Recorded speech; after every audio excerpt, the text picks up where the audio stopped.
আম্মু, হ্যাঁ, এই নেন, এটা খেয়ে রাখুন। এটা কি? দেখেন না আগে খেয়ে।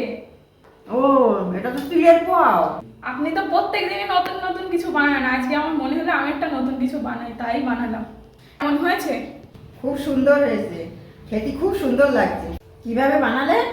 প্রথমে এই বাদামগুলোকে আমি নাড়াচাড়া করে খুব ভালোভাবে ভেজে নিচ্ছি। এরপর একটু কারি পাতা দিয়ে নিচ্ছি। এবার এই কারি পাতাগুলো দিয়ে ভালোভাবে নাড়াচাড়া করে নিলাম। এরপর একটু পেঁয়াজ দিয়ে দিলাম। পেঁয়াজটা আগে থেকে কুচিয়ে নিলাম আর দিয়ে এবার তেলে দিয়ে ভালোভাবে ভাজা ভাজা করে নেব এটাকেও, যতক্ষণ না লাল হয়। একটু এই অল্প একটু সর্ষে দিয়ে এটাকে ভেজে নেব।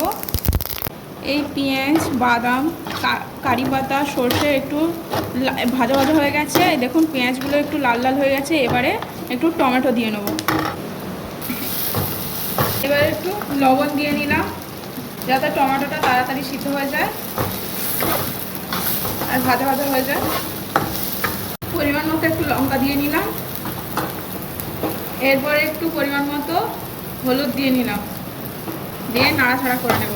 লঙ্কাটা ছিল আমাদের বাড়ির গাছের লঙ্কা, তো এখন সেই সবগুলো দিয়ে নাড়াচাড়া করে নেব একটু। এরপর এই যে এবার চিড়েগুলো সব দিয়ে দিলাম।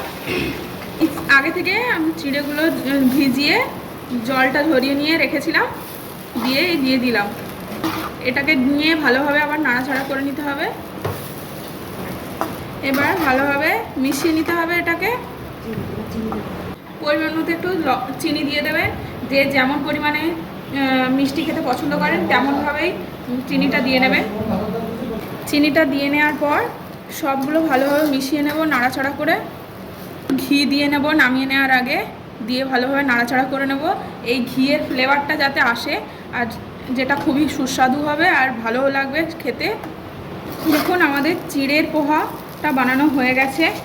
দেখুন কত সুন্দর ছাড়া ছাড়া হয়েছে। আপনারা চাইলে চট জলদি এই রেসিপিটা বানিয়ে নিতে পারেন আর আমাদেরকে ফলো করবেন এইভাবে বানানোর জন্য। আপনারা চাইলে এটা সকালের ব্রেকফাস্ট হিসাবে বা সন্ধ্যাবেলার স্ন্যাক্স হিসাবেও খেতে পারেন। এটা খুব তাড়াতাড়ি বানানো হয়ে যায় আর খুব সুন্দরও লাগবে। দেখুন কেমন ছাড়া ছাড়া হয়েছে, কালারটাও কত সুন্দর এসেছে।